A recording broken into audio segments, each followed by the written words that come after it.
la majorité des jeunes, ils ne connaissent pas la religion. Et quand ils rentrent en prison, ils commencent à chercher la religion. Alors, si on les laisse tout seuls, ils vont tomber dans les dérives. La pire des choses, ça reste l'étiquetage.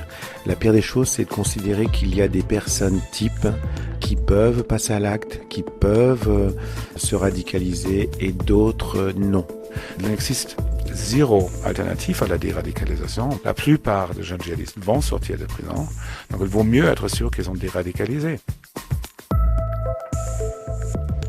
Même si ce n'est pas systématique, nombre de terroristes sont passés par la case prison et ont souvent, dans cet univers clos qui suit des règles bien particulières, basculé dans le djihadisme au contact de leurs camarades de cellule. Le phénomène n'est pas nouveau. Khaled Kelkal, qui le 25 juillet 1995 posa une bombe dans la station du RER Saint-Michel à Paris, en est un bon exemple. C'est en prison qu'il s'est mué de petit caïd en combattant du GIA. Plus récemment, Amédi Koulibaly, les frères Kouachi et les deux frères El Bakraoui qui viennent d'endeuiller Bruxelles ont tous été incarcérés avant de commettre leurs crimes. Comment cette radicalisation djihadiste qui débouche sur des actes d'une violence extrême est-elle perceptible en prison? Peut-on détecter ces comportements et les prévenir?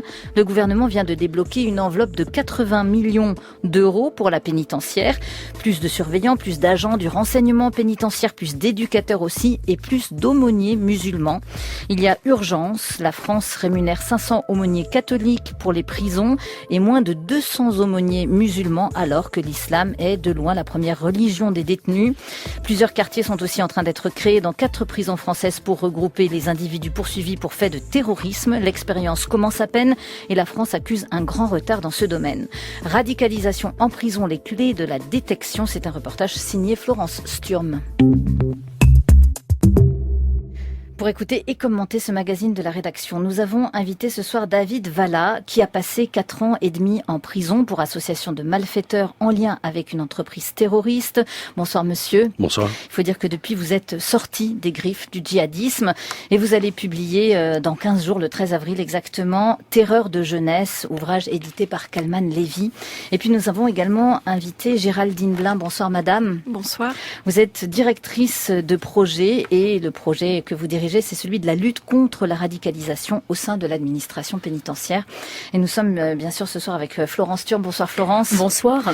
On va parler avec vous de la radicalisation en prison et sur un sujet comme celui-là, eh bien il faut faire attention aux mots que l'on choisit. Oui, je dirais à commencer par le principal, le mot radicalisation, tellement passé dans le langage courant qu'il est utilisé le plus souvent globalement, sans précision, sans adjectif supplémentaire, alors qu'il en mériterait pour éviter à la fois approximation et amalgame. On ne peut pas mettre sur un même niveau la radicalisation religieuse, la radicalisation islamiste, la radicalisation djihadiste, la radicalisation violente. C'est bien plus qu'une simple précaution oratoire, d'autant qu'un mot en appelle un autre, par exemple conversion ou encore bien sûr déradicalisation, une formulation souvent très décriée par les spécialistes qui interviennent eux-mêmes sur ce terrain-là et qui en l'occurrence préfèrent parler soit de désengagement, de contre-discours, de désembrigadement, ce qui montre bien par ailleurs les limites des expériences encore récentes menées dans ce domaine, l'impossibilité aussi de tirer un bilan digne de ce nom, faute du recul nécessaire. Vous êtes allée, Florence, à la rencontre de ceux qui sont justement au contact de ces détenus en voie de radicalisation, on va employer le terme. Le reportage se déroule à l'ENAP, à l'École nationale de l'administration pénitentiaire. Intervention en cours coursier bâtiment B. Bonjour, vous avez de l'argent, des bijoux sur vous? Videz vos poches, enlevez tout ce qui est de valeur. Vous avez une montre? De quelle marque? Elle n'a pas de valeur? Vous pouvez la garder. Une signature ici, s'il vous plaît. C'est votre première fois? Ouais. Allez, ça va aller. Moussa, je suis d'origine malienne. Quand je suis arrivé, j'étais sans situation, j'étais sans papier et tout. Après, j'ai été naturalisé français. La France m'a accepté, la France m'a donné une chance que mon propre pays ne m'a pas donnée. Donc, je veux lui rendre l'appareil. Donc, je me suis dit, je vais essayer de faire quand même un boulot d'utilité publique, de servir de ce pays qui m'a donné ma chance, au fait. C'est pour ça que je suis dans l'administration pénitentiaire. Je peux apporter quand même ma pierre à l'édifice et c'est une fierté pour moi. Moi, je suis musulman, pratiquant. Il y a islam. Il ne faut pas que les gens confondent tout. Donc, c'est ces gens-là qui font ces bêtises, ces conneries, se servent de l'islam pour commettre des actes ignobles et intolérables. Voilà, c'est tout. Et ce discours-là, vous savez que si vous êtes surveillant, peut-être qu'à un moment, vous allez être amené à le partager avec des détenus, peut-être. Il y a partout des règles à respecter. Donc, moi, de toute façon, en prison, je travaillerai avec le code de procédure pénale. On ne va pas parler de religion. Non. À 35 ans, Moussa fait partie de la dernière promotion à avoir intégré l'ENAP, l'École nationale pénitentiaire d'Agen, après avoir réussi le concours de surveillant. Dans le cadre du PLAT, le plan de lutte contre le terrorisme, annoncé en janvier 2015, le ministère de la Justice a lancé une nouvelle campagne de recrutement. Plus d'1 millier d'emplois supplémentaires créés, 3 promotions attendues en 2016 au lieu de 2. L'ENAP accueille déjà chaque année 2000 personnels en formation initiale et 3000 en formation continue. Philippe Cléroute et Virginie Pavisa sont chargés de la communication en interne. L'école dispense une formation évidemment professionnalisante parce qu'on forme au métier de l'administration pénitentiaire.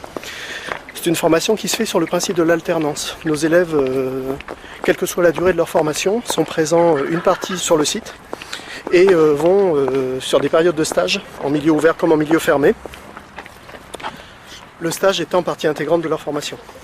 Et sur la partie ENAP, on est à la fois sur de l'apprentissage théorique qui permet l'acquisition des fondamentaux, des notions de droit, des notions de criminologie, de psychologie, et à la fois sur une dimension très pratique avec des cours de secourisme, des cours de technique d'intervention et de menottage, des activités sportives, du tir, des activités liées à l'intervention sur un feu en cellule qui fait partie du paysage pénitentiaire. Voilà, tous ces gestes professionnels qui sont dispensés au bâtiment de simulation permettent l'acquisition, avec le droit à l'erreur, parce qu'on est à l'école, de certains gestes professionnels essentiels pour le futur de nos jeunes agents. Donc là, en fait, on a effectivement le bâtiment avec les salles de cours au rez-de-chaussée, les bureaux, le restaurant universitaire, la ferme de trinques, le gymnase, le stand de tir, et là, on est devant le bâtiment de simulation. Engagement du trinôme sur la zone. Donc c'est bon, allez-y. Au sol. Au sol.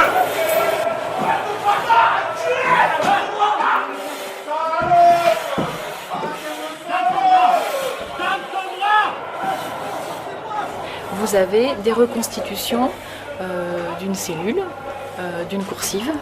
Et dans ce cadre-là, vous avez des formations dites de simulation, qu'elles soient opérationnelles, quand par exemple ils vont faire des techniques d'intervention lorsqu'un détenu se rebelle, etc.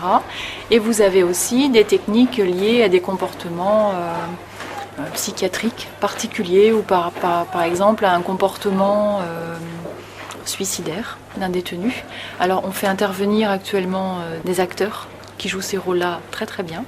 Et comme ça, on place l'élève en situation afin de voir comment il va réagir. Et puis évidemment, après, le formateur débrief, explique, ils reviennent un peu sur la scène, etc. Et les sujets sur la radicalisation vous intéressent depuis combien de temps? Est-ce que ça a été dès le début initié ici ou pas? En fait, le terme radicalisation apparaît depuis quelques années face aux événements qui touchent le pays. Néanmoins, l'école n'a pas attendu les événements pour former nos élèves, nos stagiaires à toutes ces questions, à travers des thématiques que sont la compréhension des religions, la religiosité en détention, etc. Ça a toujours, qu'est-ce que la laïcité, enfin, on pourrait vous les décortiquer, à chaque fois ce sont des thématiques qui approchent d'une manière ou d'une autre, l'emprise mentale par exemple d'une manière générale, sans forcément faire un focus sur la radicalisation islamiste, etc. Ça faisait déjà partie des enseignements, depuis toujours, et avec quand même des approches assez poussées. Aujourd'hui, on a d'autres moyens, donc ça a été développé, on renforce un dispositif qui était déjà mis en œuvre. L'idée étant non pas de faire de chaque surveillant un spécialiste, mais de tous les sensibiliser à ces questions. J'ai le privilège et le plaisir d'intervenir à l'ENAP sur les thématiques de l'islam et les phénomènes de radicalisation liés à l'islam. Pour cette session dédiée à la détection de la radicalisation, 3 catégories de personnel ont pris place durant 3 jours dans l'amphithéâtre Falière.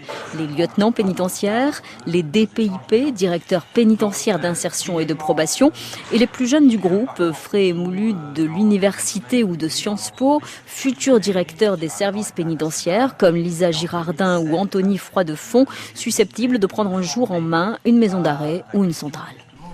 Alors déjà, la première chose à dire, c'est que désormais, cette appréhension de la radicalisation, elle est pluridisciplinaire. Heureusement que nous ne sommes pas seuls. Évidemment, nous laisserions passer des éléments clés.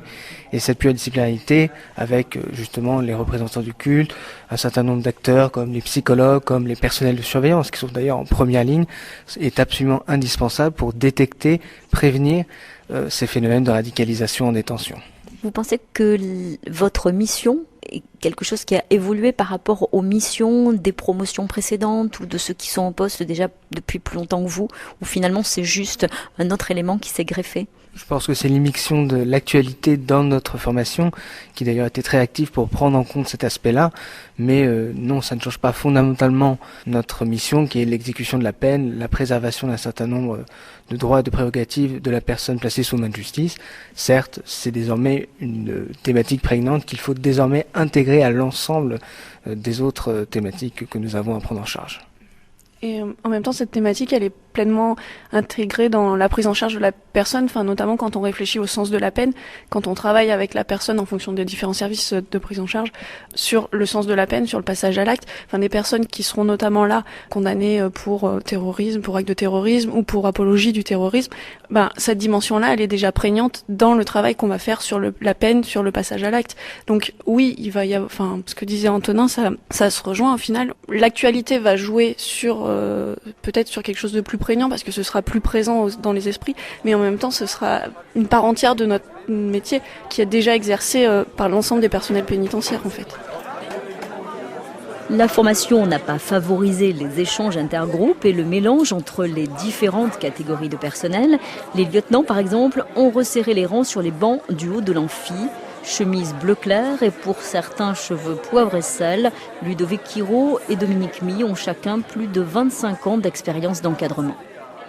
Alors, cette question de la radicalisation qui nous occupe depuis 3 jours, est-ce que c'est une question nouvelle pour vous ? Pour nous, non. Pour moi, personnellement, non. Je l'ai déjà abordé au point de vue des maisons centrales dès les années 90, où on avait déjà des personnes détenues qui étaient dans les mouvances, par le biais notamment des attentats du début des années 90. Donc c'est pas un problème nouveau. Il est nouveau parce qu'il a été mis en exergue par les attentats récents. Mais néanmoins, l'administration, elle s'est quand même inquiétée bien en amont de ce sujet. Après, maintenant, il est beaucoup plus prégnant maintenant, effectivement. Et il y a tout un système qui est mis en place sur les identifications et le suivi de ces personnes. Vous estimez que vous êtes suffisamment armé, entre guillemets, pour détecter et ensuite lutter contre la radicalisation ? Je pense qu'on tend vers une certaine amélioration et harmonisation des systèmes de détection. Il y a des initiatives locales, tout comme les quartiers dédiés qui sont mis en place. Toute expérimentation, elle est bonne à être mise en place et après à tirer les enseignements de ce qu'on peut mettre en place et généraliser au point de vue national.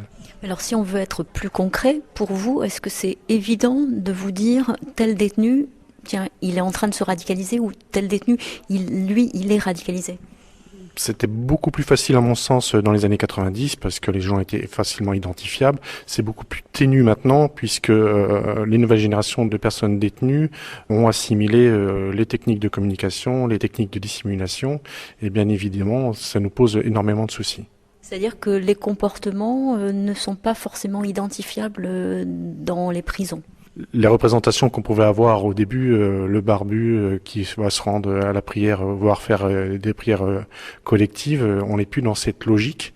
C'est même assez anachronique maintenant. On est plus dans le système de dissimulation. Les gens sont rentrés dans le flot des personnes et forcément, pour nous, c'est beaucoup plus difficile à détecter. Quel est votre point de vue sur ces questions-là, Dominique ? Mais écoutez, je rejoins tout à fait mon collègue, puisqu'on a à peu près la même expérience dans l'administration pénitentiaire. Alors maintenant, on parle beaucoup de radicalisation, mais avant, on parlait beaucoup de renseignement, puisqu'on avait quand même les Basques, les Corses, avec le terrorisme. Donc on parlait pas de radicalisation, mais plus de renseignement. Donc là, je rejoins aussi mon collègue sur tout ce qui vient de se dire, puisque dans les années 89-90, il n'y avait pas ce phénomène en plus de cette culture en prison. Il y avait beaucoup moins de personnes islamistes, on va dire, ou musulmanes plus exactement, en prison. Est-ce qu'on peut On va utiliser le mot avec des pincettes, mais est-ce qu'on peut déradicaliser quelqu'un en prison, ou en tout cas commencer à déradicaliser quelqu'un en prison ? Nous, on l'a vu sur les 3 jours d'intervention, on va être plus sur des désengagements que des radicalisations. Voilà. On est dans un état laïque et il faut pas l'oublier. Les gens ont le droit de l'exercice de leur culte. Après, il faut qu'ils soient encadrés. La question première, c'est ça. Est-ce qu'ils sont vraiment bien encadrés et suivis ? Est-ce que c'est difficile de ne pas stigmatiser, parce que le mot a été employé à plusieurs reprises au cours de la formation, entre le détenu qui pratique une religion de manière accentuée et puis celui qui effectivement est susceptible de verser dans la violence?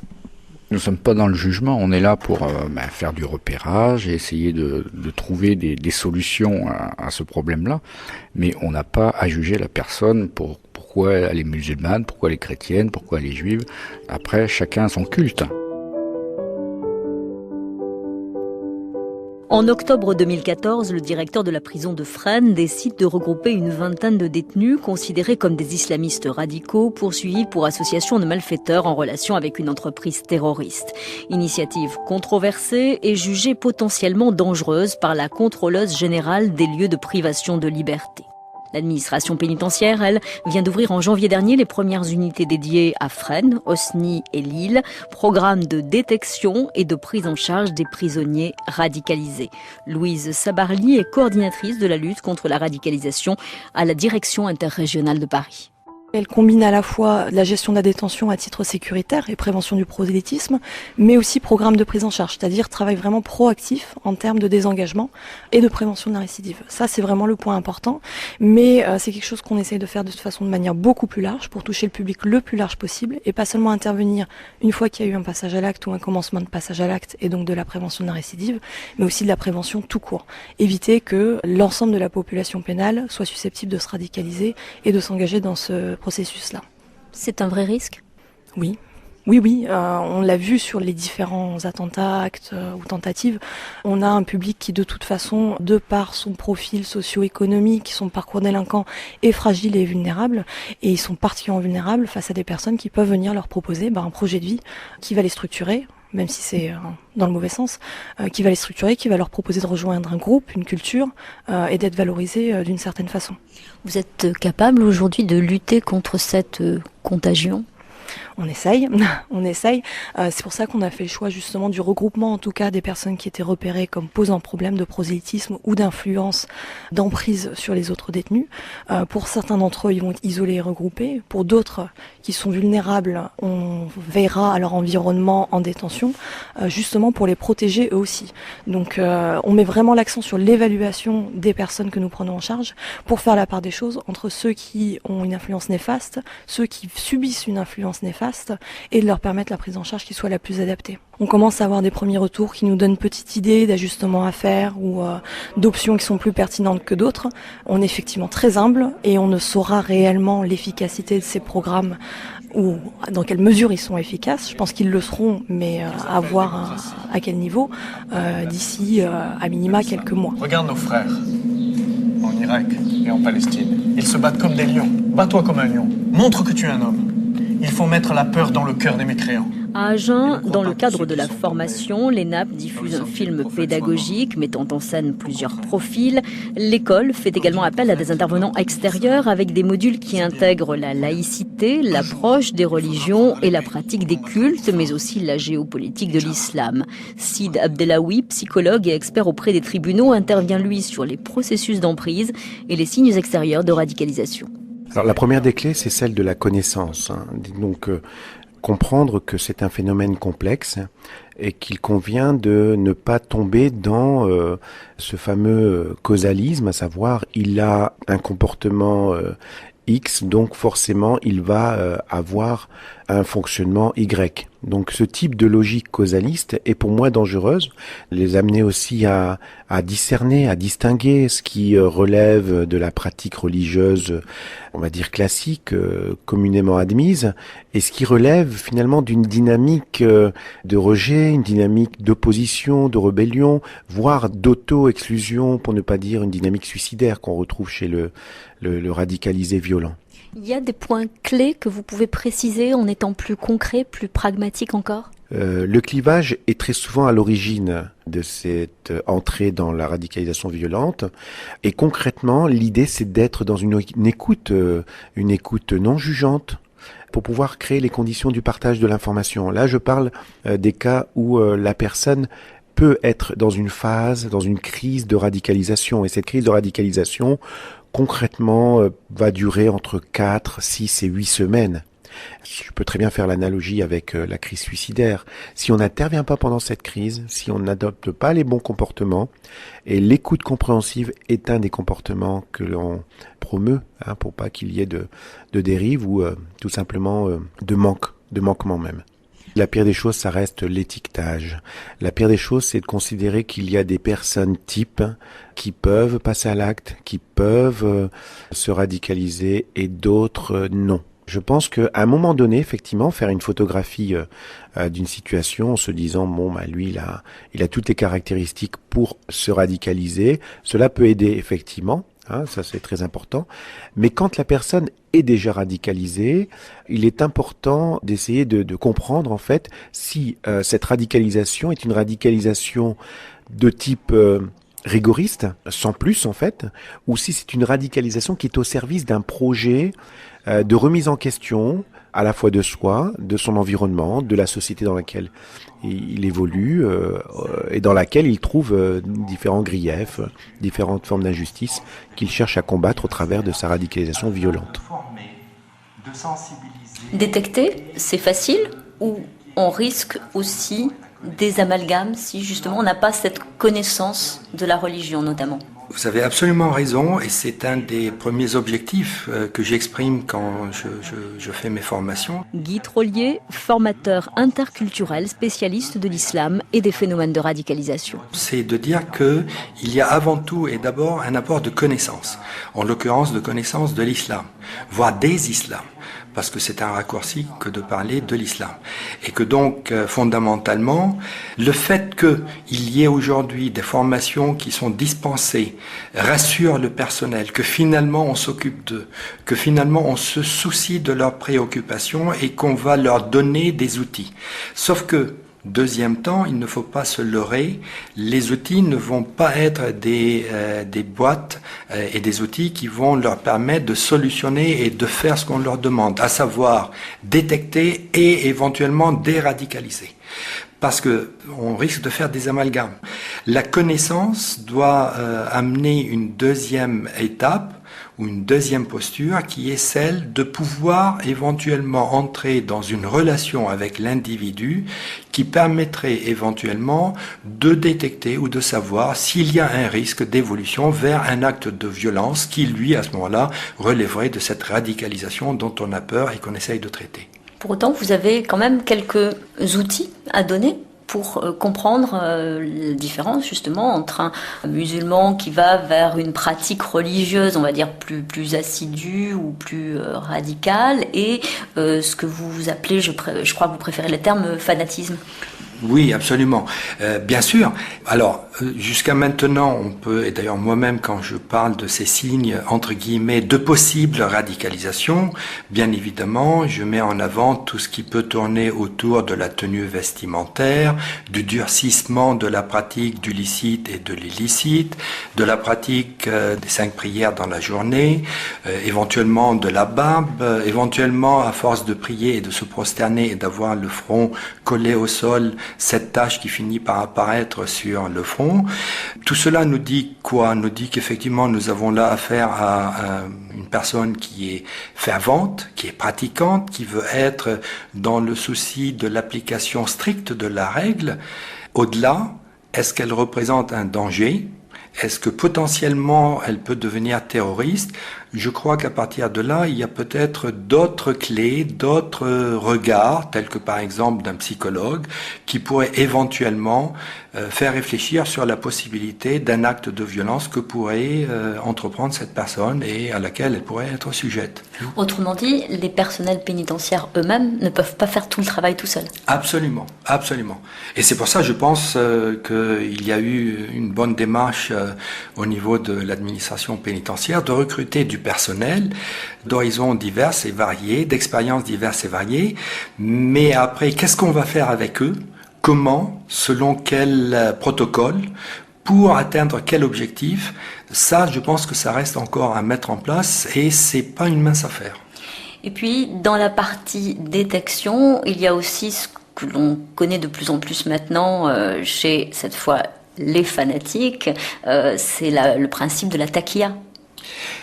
Oui, si on ne connaît pas ce principe, on va passer à côté de beaucoup de choses. L'individu qui se base sur la taqiyya, qui se base sur la ruse, la hila, va se fondre dans la masse au point où il va même consommer de l'alcool, voire manger du porc.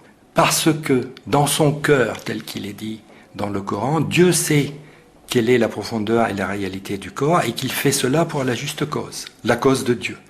Et que donc, tout ce qu'on risque de mettre en place aujourd'hui risque de s'avérer totalement inutile dès l'instant où l'ennemi va adopter cette totale discrétion, voire se fondre et avoir les mêmes comportements auxquels on ne pourrait pas penser qu'il serait un fervent pratiquant, alors qu'il le fait dans l'esprit de sa mission. Salam mon frère. Salam Hamza.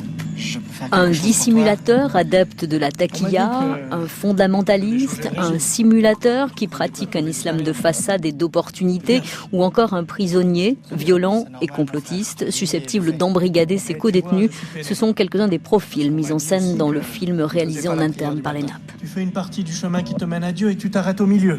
Pense aux piliers de notre foi. Remets-toi à la Sunna et au Coran. Et pour contrer le phénomène des imams autoproclamés en détention, le plan de lutte antiterroriste prévoit également le recrutement de 60 aumôniers musulmans supplémentaires. Ils sont actuellement 3 fois moins nombreux que les aumôniers catholiques, par exemple, alors que les besoins sont évidents, souligne Si Mohamed El Gamrasni, aumônier régional de Toulouse. C'est normal, mon frère. Tu dis et je fais. Il y a une amélioration, mais il y a un manque. Parce que la population musulmane aujourd'hui représente 60% dans les maisons pénitentiaires. Vous pouvez m'expliquer en quoi consistent vos interventions en prison? La majorité des jeunes, ils ne connaissent pas la religion. Et quand ils rentrent en prison, ils commencent à chercher la religion. Alors, si on les laisse tout seuls, ils vont tomber dans les dérives. Alors, nous, on est là pour intervenir, pour s'orienter, pour conseiller, pour discuter, pour aider, et voilà. Vous êtes une sorte de rempart? Oui. Pour la radicalisation, oui. Oui, et les intégristes, oui. Dans la prison, est-ce que vous avez été confronté justement à des situations de jeunes que vous pensez pouvoir aller vers une forme de dérive? Quelques-uns, oui. Vous savez, quand j'ai débuté à Muret, avant, là, il y avait quelqu'un qui proclamait imam, il voulait faire l'imam, guider la prière et tout ça, mais sans connaître la religion musulmane. Et après, quand je suis arrivé, j'ai commencé à parler avec lui, il est revenu sur le bon chemin, et ça va. Il faut les convaincre, si vous avez, et c'est pour ça que moi je dis, un aumônier musulman doit avoir les compétences dans la religion musulmane. Et s'il a les compétences, il peut convaincre. Alors, si on n'a pas le savoir et on n'a pas la compétence, on parle dans le vide, quoi. Vous estimez que vous avez un rôle à remplir pour stopper ces phénomènes, ou en tout cas essayer de les contrôler, ces phénomènes de radicalisation? Vous savez, la présence d'un aumônier dans les maisons d'arrêt est très important pour les détenus, est très important pour la France aussi. Les CPIP, les conseillers pénitentiaires d'insertion et de probation, qui interviennent en prison mais aussi en milieu ouvert auprès des prisonniers ou des anciens détenus, se retrouvent aujourd'hui en première ligne. Une mission de plus parmi celles qui composent le quotidien de Laurence Marliot et Pauline Charles, toutes les deux désormais directrices. Est-ce que vous avez été confronté déjà quand même à des situations de radicalisation, vous, dans la région dans laquelle vous travaillez? Oui, parce que j'intervenais sur un secteur de zone urbaine sensible, à Trappes, dans les Yvelines. Donc du coup, forcément, j'ai été confrontée à ce phénomène, ce problème dit de radicalisation depuis quelques années en milieu ouvert, donc des personnes qui n'avaient pas forcément été détenues auparavant. Une des personnes ne l'a d'ailleurs jamais été, et qui ont été condamnées de manière différente, ou pour acte de terrorisme, ou alors pour un type d'infraction qui n'avait rien à voir dans son qualificatif avec le terrorisme, mais qui était en lien avec un départ en Syrie. Mais c'est vrai que ce qui a été assez compliqué, c'est de comprendre tous ces mécanismes et de pouvoir intervenir toujours avec le souci que nous avons dans les SPIP, qui est l'individualisation de la peine. Comment dialogue-t-on avec une personne concernée à ce niveau-là? Est-ce que c'est la même chose, globalement, la même approche, ou pas du tout? Pas du tout, vous avez l'air. Alors, il est très important d'être formé parce que c'est un public particulier. Comme j'ai fait des formations spécifiques pour la prise en charge des auteurs d'infractions à caractère sexuel, je me suis formée pour la prise en charge de ce type de public-là. Ce sont des entretiens qui, en général, par rapport à la globalité, sont plus longs qu'avec les autres personnes, parce que moi, à chaque fois, ils ont donné lieu à débat avec la personne condamnée par rapport à l'infraction, par rapport à la contrainte et au suivi judiciaire qu'ils vivent souvent quand même très mal, parce que parfois ils sont aussi convoqués assez régulièrement par la DGSI. Donc toutes ces spécificités-là, toute la lourdeur aussi de la contrainte judiciaire qu'ils subissent se ressent forcément et se reporte forcément sur nous lors des entretiens au SPIP. Il faut que nous soyons formés à la détection, mais il ne faut pas que ça obère l'ensemble des prises en charge des publics dits difficiles dans un milieu contraint ou pas. La prison en est un, mais il y a énormément de publics suivants en milieu ouvert qui ont un risque de radicalisation important. Donc il ne faut pas que ça obère l'ensemble des autres mesures et que nous avons à mettre en œuvre auprès des populations en difficulté dans la prise en charge de la délinquance. On continue d'avoir de nombreux délinquants auteurs d'infractions à caractère sexuel qui ont été mis en lumière à un moment donné, qui le sont moins maintenant, et qui constituent une des priorités de nos prises en charge aussi. Et ce qui m'ennuie, c'est qu'à un moment donné, on focalise parce qu'il y a eu des attentats sur ces gens-là, qu'à un moment donné, on stigmatise aussi des personnes. Et j'ai essayé d'alerter aussi mes collègues sur le fait que ça pourrait être contre-productif et qu'il fallait être vraiment très attentif. Et certes, il y a l'état d'urgence. Mais en même temps, nous, dans les SPIP, on a vraiment une mission aussi d'accompagnement, pas que de contrôle. Et je pense que dans nos métiers, c'est essentiel à un moment donné d'aller accrocher cette humanité, d'y mettre la sienne, pour pouvoir rappeler que ces gens-là ne sont pas qu'une infraction, que quelqu'un de pisté, de contrôlé, mais aussi un être humain qui a des capacités et aussi des capacités de résilience, de désistance, et du coup quelque chose qui laisse de l'espoir aussi, et de se dire que voilà, tout n'est pas perdu. La radicalisation, l'embrigadement djihadiste, les départs en Syrie et les retours sont encore des phénomènes trop récents pour y plaquer des remèdes miracles absolus. Aucun pays n'a encore suffisamment de recul pour dire avec certitude ce qui fonctionne vraiment, mais tous les États européens n'ont pas retenu la même approche. Assiem El-Difraoui, politologue, spécialiste de l'islam et du djihadisme. La France, pour pas contaminer de détenus qui peuvent être d'origine musulmane, donc un pourcentage plus élevé qu'en Angleterre ou en Allemagne, a créé ces quartiers fermés pour djihadistes, qui apparemment représentent l'avantage que ces gens ils peuvent être mieux supervisés, mieux contrôlés, et ils vont pas infecter avec leur idéologie très dangereuse les autres détenus. Mais moi je me pose la seule question que tous les autres pays ont choisi une autre approche, sauf peut-être l'Arabie Saoudite, à savoir un tutorat, un mentorat individuel des détenus.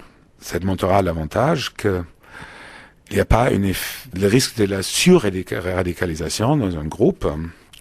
Il suffit d'une personne, d'un groupe, un leader charismatique, pour vraiment radicaliser des détenus encore plus. Là, il y a un psychologue qui travaille beaucoup dans la prison qui me disait aussi autre chose.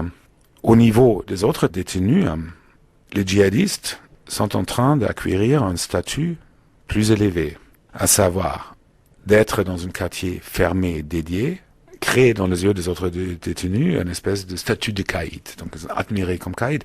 Donc, moi je dis même pas qu'il faut pas faire de quartier dédié, mais il faut être très conscient du risque. Et il faut vraiment débattre ça publiquement. Il faut aussi débattre publiquement. Le centre de des déradicalisations où les gens se portent soi-disant volontaires pour suivre un programme de réintégration de la société. Jusqu'à maintenant, c'est relativement opaque, on ne sait pas exactement ce qu'on va faire là-bas. Et il faut vraiment écarter les risques de faire de ces centres des espèces de djihad academy. Il n'existe zéro alternative à la déradicalisation. On ne va pas s'amuser à faire des camps comme Guantanamo ici. La plupart des jeunes djihadistes vont sortir de prison. Donc il vaut mieux être sûr qu'ils ont déradicalisé. Et là encore, en effet, il y a un problème de ressources parce que c'est très coûteux. Normalement, puisqu'il y a la déradicalisation et pas l'inversion de la radicalisation, donc, mais c'est vraiment de changer la trajectoire d'une personne, de l'amener vers autre chose, de préférence dans la vraie intégration de la société. Donc là, il faut traiter toutes les causes du djihadisme qui peuvent être psychologiques, socio-économiques, idéologiques, quêtes spirituelles. Donc il faut s'attaquer à tout ça à la fois avec des personnels qualifiés. Et ça, c'est extrêmement coûteux. Donc pour déradicaliser une personne, vous avez besoin d'un travailleur social, un psychologue, quelqu'un qui s'occupe des aspects idéologiques, quelqu'un qui, si la personne est dans une quête spirituelle, l'aide à trouver quelque chose pour sa quête spirituelle. Donc, mais tout ça doit être débattu publiquement. Les autres pays suivent ce genre de démarches individuelles. Ça va être difficile. Il faut mettre vraiment carte sur table, impliquer tous les acteurs partout en France, amener plus de l'expertise à l'extérieur. Très intéressant, c'est par exemple que le gouvernement français, il semble avoir fait un grand revirement pour la première fois, quelque chose pour laquelle on militait depuis très longtemps.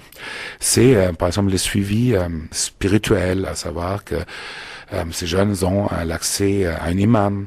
C'est clair que la France est une république laïque. Moi, je suis très content de la laïcité, mais il faut quand même débattre quels moyens on peut mettre en place pour qu'il y ait un suivi spirituel pour des détenus qui en demandent ou pour des gens qui sont en centre d'éradication.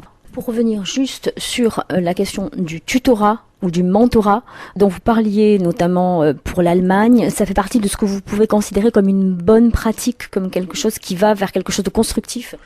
Oui, le Danemark, l'Allemagne, la Grande-Bretagne et d'autres pays européens s'accordent que le tutorat, donc le mentorat, est une bonne pratique, préférable à mettre les djihadistes ensemble.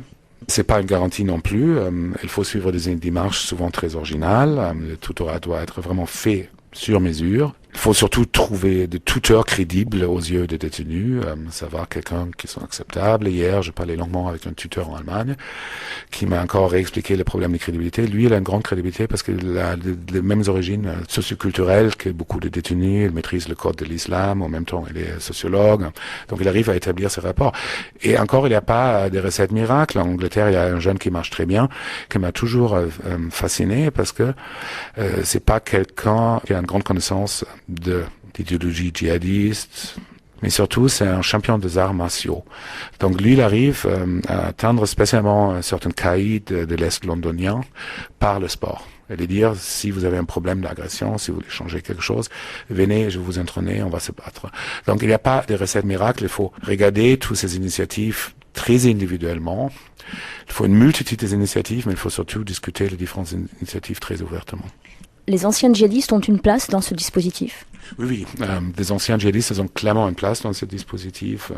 Oui, parce que surtout les djihadistes de première génération, donc qui ont combattu contre les soviétiques en Afghanistan, ils ont une grande influence. Ils peuvent réfuter tous ces dérives là d'aujourd'hui. Ils peuvent aussi critiquer le djihadisme en soi. Et donc ça, c'est très important. Mais ça, c'est une partie des dispositifs. Après, il y a des dispositifs de la réintégration classique, travailleurs sociaux, activités et tout ça. Donc, dans le dispositif de la déradicalisation, tous les travaux de réintégration, réhabilitation classique ont leur place également.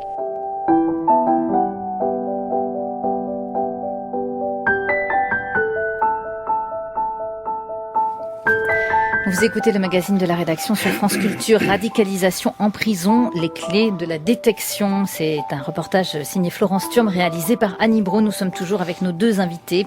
David Valla, qui a été condamné pour lien avec une entreprise terroriste à 6 ans de prison. C'était en 1995 que vous avez été arrêté, monsieur. Et nous sommes aussi avec Géraldine Blin, qui est directrice du projet de lutte contre la radicalisation au sein de l'administration pénitentiaire. Une première question pour vous, madame. On vient d'entendre entendre une critique sur l'idée qu'on regroupait en France finalement les individus les plus radicaux, ou qu'on allait le faire dans ces nouvelles cellules qui sont créées. Est-ce que, en tant que membre de l'administration pénitentiaire, vous trouvez que c'est une bonne idée finalement de créer ces unités ? Écoutez, ça a été un parti pris qui a été choisi en fait l'année dernière. Alors d'abord par le Premier ministre.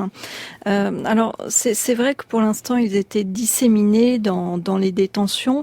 Et là on parle des détenus qui sont prévenus ou condamnés pour des faits de terrorisme.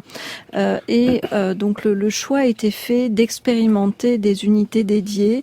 Alors au contraire de l'expérience qui a été faite à Fresnes où c'était vraiment peut-être une mesure simplement de police interne pour éviter le prosélytisme et protéger les plus faibles, on va dire.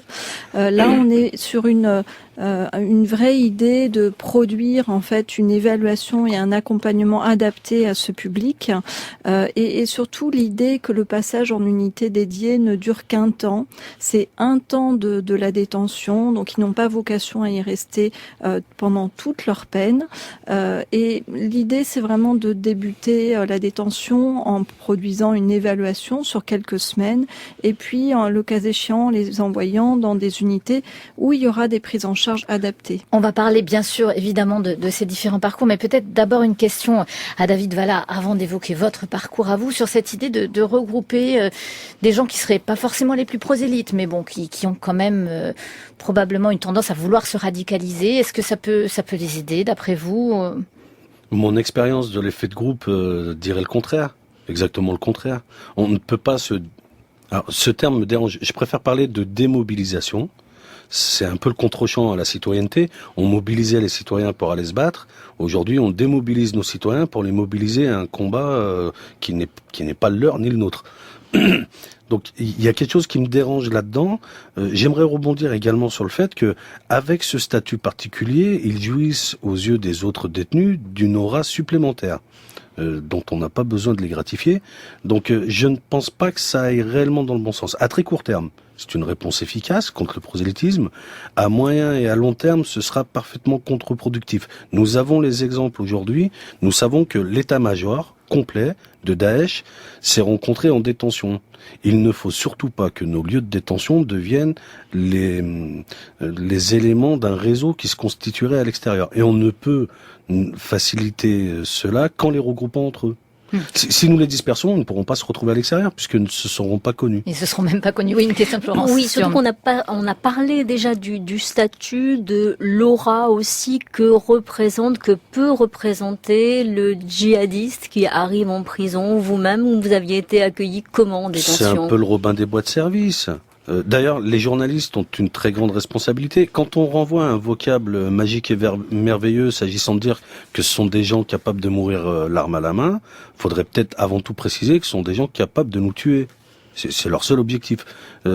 C'est-à-dire qu'il y a la solution, je vais rejoindre Madame Blin sur son avis, ne peut être que collégiale. Un individu ou une procédure ne viendra pas à bout de ce problème. En revanche, il y a des erreurs que l'on peut éviter de faire, notamment au niveau du vocabulaire.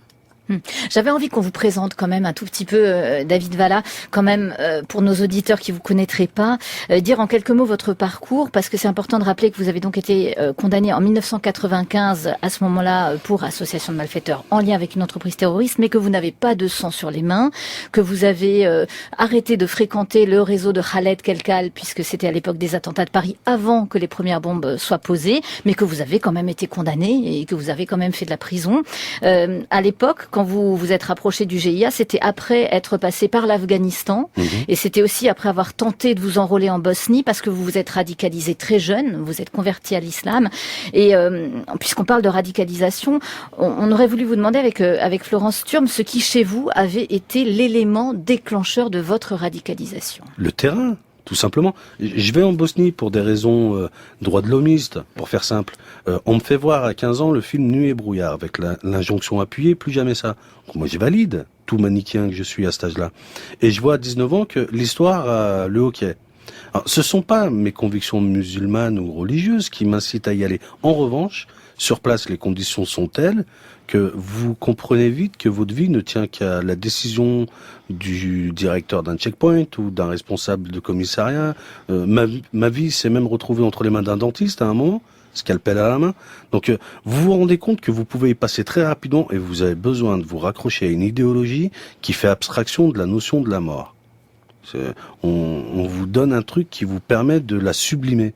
Donc quelque part, vous la cherchez plutôt que de la fuir. Et ça vous fait devenir quelqu'un qui n'a peur d'aucun adversaire. C'est-à-dire qu'à l'époque, vous auriez dit que vous étiez prêt à mourir en martyr? À mourir. C'est exactement ce vers quoi vous tend cette idéologie. Mais le contre-champ, quand vous décidez de mourir martyr, ça sous-entend que vous décidez de tuer les autres. C'est vraiment ça.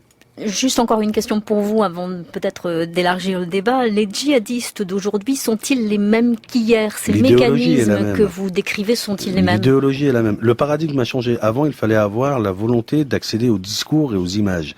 Aujourd'hui, celle-ci s'invite chez vous par le biais d'Internet. Donc c'est le seul changement notable. Mais l'idéologie est la même. C'est l'idéologie wahhabite. On a bien compris que vous ne vous étiez pas radicalisé en prison même. On va même parler de la dérapage. Voilà, exactement. Vous allez pouvoir nous expliquer. Mais Madame Blin, comment justement voit-on aujourd'hui qui est susceptible de se radicaliser parmi les détenus et quels sont d'après vous les réseaux qui font entrer cette propagande wahhabite qui malgré tout arrive en prison? Alors, la détection se fait, elle ne se fait plus comme avant sur des grilles assez simples où on avait une lecture de comportement, d'une pratique religieuse rigoriste, on va dire, et automatiquement il y avait une forme d'étiquetage. Désormais, on est plus sur une méthode en fait de détection en commun. Je pense que là, les différents professionnels que vous avez interrogés l'ont bien dit. On essaye de croiser tout un tas d'indicateurs, tout un tas de signaux faibles ou forts en fait, et puis on essaye de repérer ceux qui sont vulnérables, perméables à un discours radical, qui pourraient rentrer dans cette voie très facilement. Mais ce discours, il arrive par qui? C'est ça ma question en fait. Le discours, il arrive parce que on a des individus qui sont de vrais idéologues en fait en prison. Ils se diffusent sur la cour de promenade, en fait, sur les lieux de socialisation qu'on a dans nos prisons, qui sont principalement en fait la cour de promenade pour des jeunes détenus dans des contextes de surpopulation comme on peut avoir dans certaines maisons d'arrêt. C'est sûr que ils sont dans une forme d'oisiveté. Finalement, le seul lieu où ils ont des débats, des discussions, c'est la cour de promenade. Et il suffit qu'ils soient en contact finalement avec une personne qui exerce une emprise, une domination, et ça peut fonctionner. Une question de Florence. Les imams autoproclamés finalement plus forts que les aumôniers musulmans.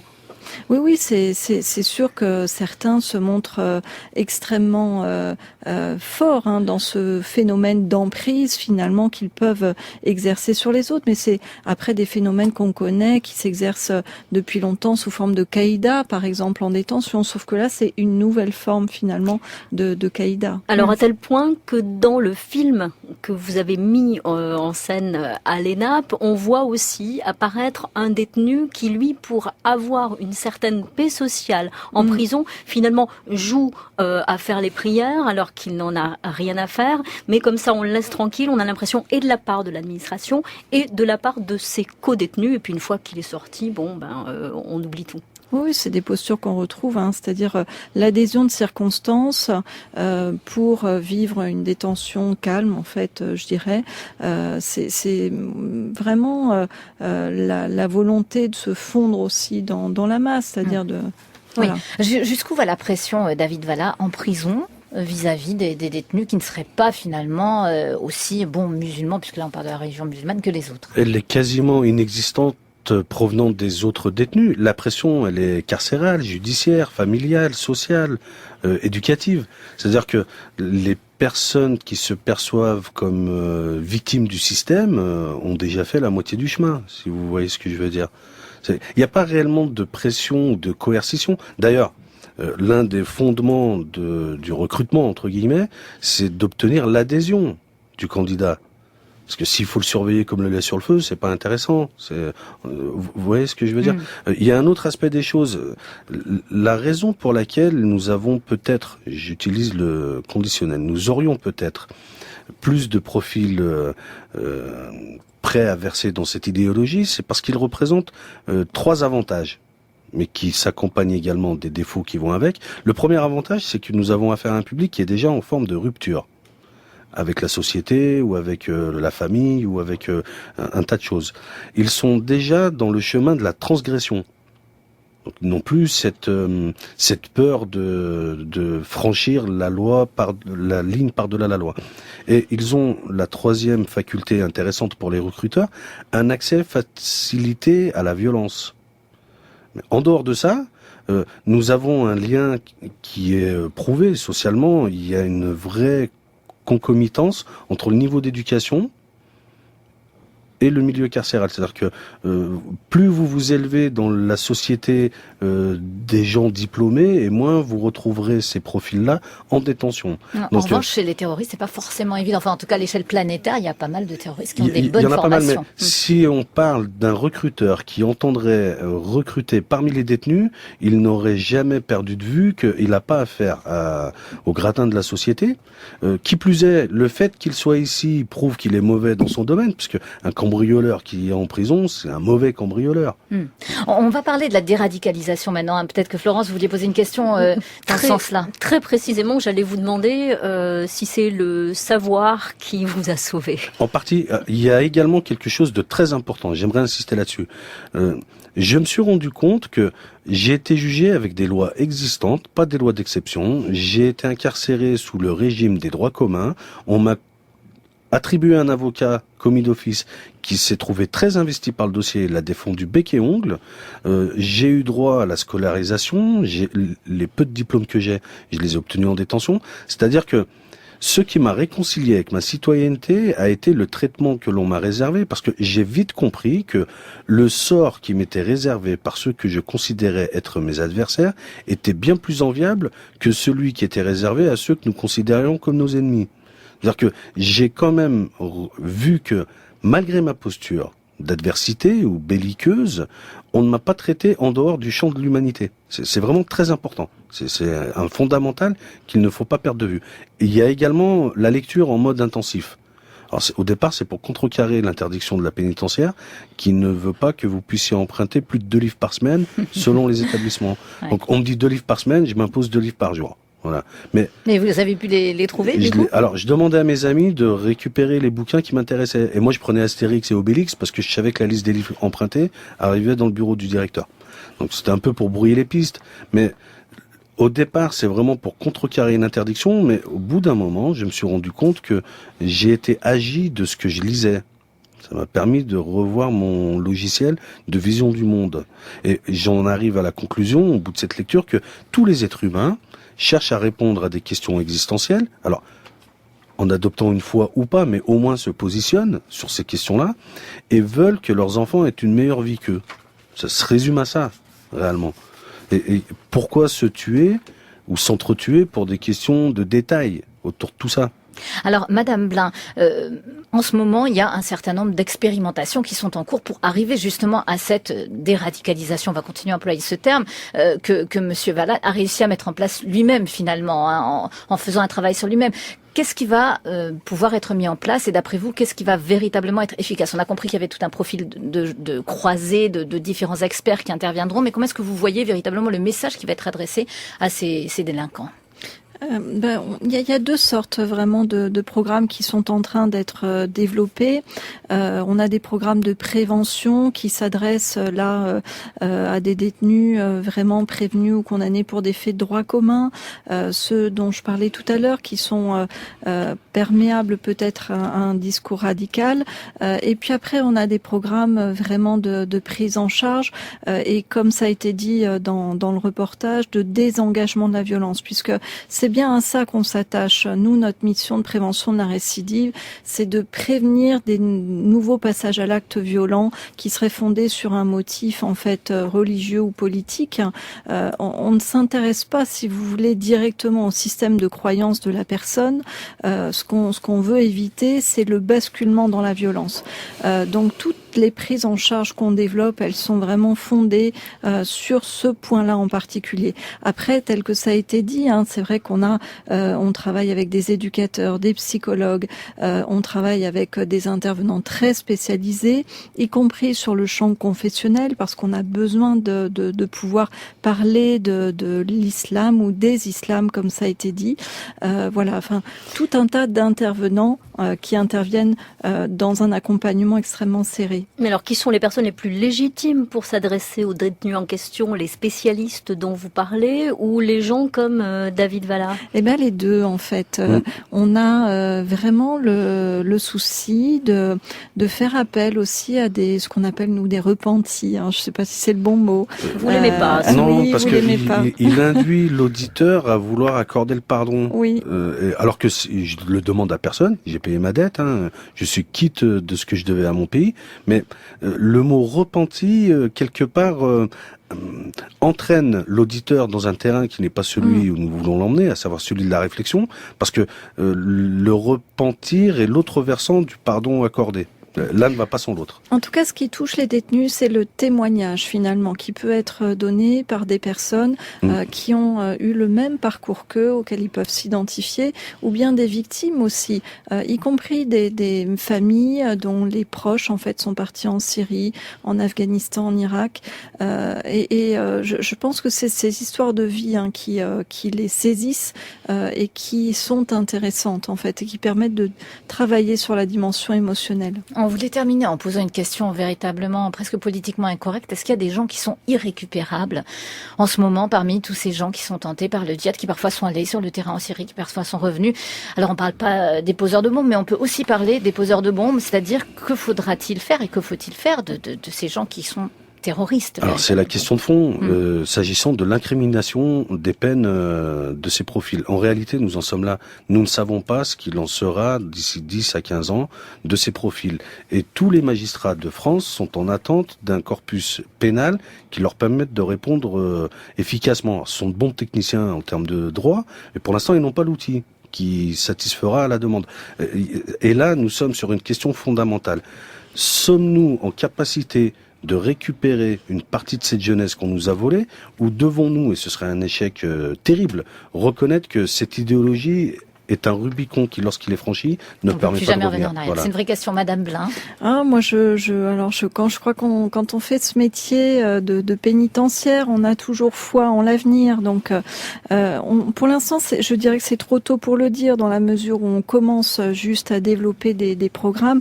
Ce qui est certain, c'est que pour certains d'entre eux, il faudra qu'on travaille dans du face-à-face, en individuel. C'est-à-dire qu'il n'est pas possible de les mettre dans des groupes. Il n'est pas possible de les faire interagir avec d'autres. Et quand on parlait de tutorat, de mentorat, en fait, c'est peut-être une bonne idée. Des techniques qu'on va essayer de développer. Voilà, on aura l'occasion de refaire une émission dans quelques mois pour savoir comment vont ces jeunes que vous tentez de déradicaliser. Merci beaucoup Géraldine Blin, merci d'être venue ici en studio. Merci à David Valla de nous avoir parlé à cœur ouvert de votre riche expérience pour ce magazine de la rédaction réalisé par Annie Brault. Le reportage a été signé Florence Thiam. Merci Florence.